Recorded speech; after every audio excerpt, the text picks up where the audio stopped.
അല്ല ഇതിപ്പോൾ എന്താ കലവും ചട്ടിയും പാത്രവും ഒക്കെ ആയിട്ട് പോവുകയാണോ എന്ന് വിചാരിക്കണ്ട കേട്ടോ. ഞായറാഴ്ച രാവിലെ പണിയൊക്കെ തീർത്ത് ഉണ്ടാക്കിയ ഭക്ഷണം എല്ലാം പെറുക്കി സഞ്ചിയിലിട്ടിട്ട് താഴത്തെ വീട്ടിലേക്ക് ചെന്ന് പോയതാണ്. നമ്മളെ മണ്ണൊക്കെ മാറ്റാനുണ്ടായിരുന്നല്ലോ. അങ്ങനെ അവിടെ ചെന്ന് കഴിഞ്ഞപ്പം ഏടത്തിയമ്മയും ഏട്ടനൊക്കെ വന്നിട്ടുണ്ടായിരുന്നു. അവർ പോണ വഴി ജസ്റ്റ് ഒന്ന് കയറിയതാണ് കേട്ടോ. പിന്നെ അത് കഴിഞ്ഞ് പിന്നെ അമ്മച്ചിയും 2 അമ്മമാരും ഉണ്ട്, മക്കളും ഉണ്ട്. മക്കളിത് തകൃതിയായിട്ട് പണിയെടുക്കുന്നുണ്ട് കേട്ടോ. മണ്ണ് കൊണ്ടുപോയി മുന്നിലിടുക എന്നുള്ളതാണ് ഞങ്ങളുടെ ടാസ്ക് കേട്ടോ. അപ്പോൾ അതെങ്ങനെയെങ്കിലും പൂർത്തിയാക്കണമെന്ന് അന്നത്തെ ദിവസം കൊണ്ട് തീർക്കണം എന്ന് ഞങ്ങൾ വിചാരിച്ചാണ് ഇറങ്ങിയത്. അപ്പോൾ എന്നും വൈകുന്നേരം പണി കഴിഞ്ഞിട്ടാണ് അവിടെ ചെന്നിട്ടുള്ള മൽപ്പിടുത്തം കേട്ടോ. അപ്പോൾ എങ്ങനെയായാലും രാത്രി 1 മണിക്കൂർ 1.5 മണിക്കൂറൊക്കെ സമയം കിട്ടും. 8:30 ആകുമ്പോഴത്തേക്ക് ഞങ്ങൾ കയറി പോകണമല്ലോ. അതുകൊണ്ട് ഞായറാഴ്ച തീർക്കണം എന്നുള്ള ഉദ്ദേശത്തോടു കൂടി ഇറങ്ങിയത് കൊണ്ടും തീർക്കുമെന്നുള്ള ഒരു എന്താ പറയുക, ഒരു ആശീൻ്റെ മുകളിലായതുകൊണ്ട് ഞങ്ങൾ അന്ന് അത് തീർത്തു കേട്ടോ. പിന്നെ എന്താണെന്ന് വെച്ചാൽ 2 അമ്മമാരും ഉണ്ടായിരുന്നു.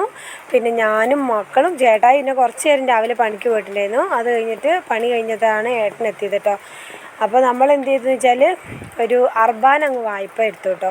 അർബാൻ വാങ്ങിയിട്ട് ഞങ്ങളിങ്ങനെ ചട്ടിയിലും കൊട്ടയിലും കൊണ്ടുപോയി ഇട്ടിട്ട് എവിടെ എത്തുന്നില്ല. അപ്പോൾ ഞങ്ങൾ എന്ത് ചെയ്തു, ഉന്തുവണ്ടി വാങ്ങിക്കൊണ്ട് വന്നിട്ട് ഇതിനകത്ത് കോരി ഇട്ടിട്ട് കൊണ്ടുപോയേ.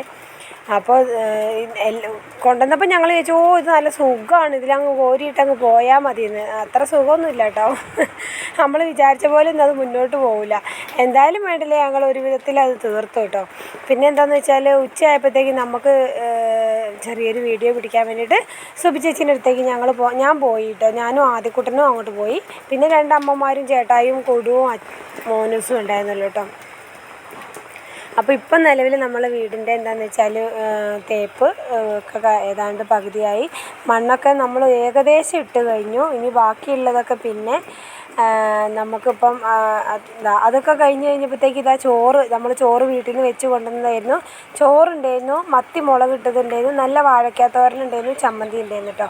അതായിരുന്നു ഞങ്ങൾ ഞായറാഴ്ചത്തെ ഭക്ഷണം കേട്ടോ. അപ്പോൾ കുടുവിനൊക്കെ മീനുണ്ടായാൽ മതി, ഓക്കെയാണ് കേട്ടോ. പിന്നെ അതെല്ലാം കഴിഞ്ഞിട്ട് ചെറിയൊരു വീഡിയോ ചെയ്യാൻ പോയി എന്ന് പറഞ്ഞില്ലേ. അപ്പോൾ ഒരു തൊഴിലുറപ്പിൻ്റെ കണ്ടൻറ്റ് വീഡിയോ ചെയ്യാമെന്ന് പറഞ്ഞ് സുബി ചേച്ചീൻ്റെ വീട്ടിൽ വരെ പോയി ഞാൻ കേട്ടോ.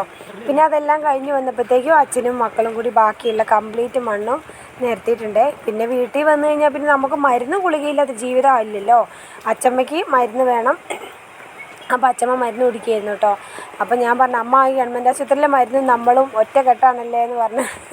അപ്പോൾ നോക്കുമ്പോൾ നല്ല മഴ കേട്ടോ. മഴ പെയ്താൽ പിന്നെ നമ്മളൊക്കെ ചെറിയ കുട്ടികളാവുമല്ലോ. മഴ പെയ്യുമ്പോഴത്തേക്കും നമുക്ക് മഴയത്തേക്ക് ഇറങ്ങണം, മഴവെള്ളത്തിലൊന്ന് കളിക്കണം. പിന്നെ അതെല്ലാം കഴിഞ്ഞ് കഴിഞ്ഞപ്പോൾ അച്ഛമ്മയും മക്കളും ഞങ്ങളും കുറച്ച് നേരം ഇരുന്ന് കഥയൊക്കെ പറഞ്ഞു.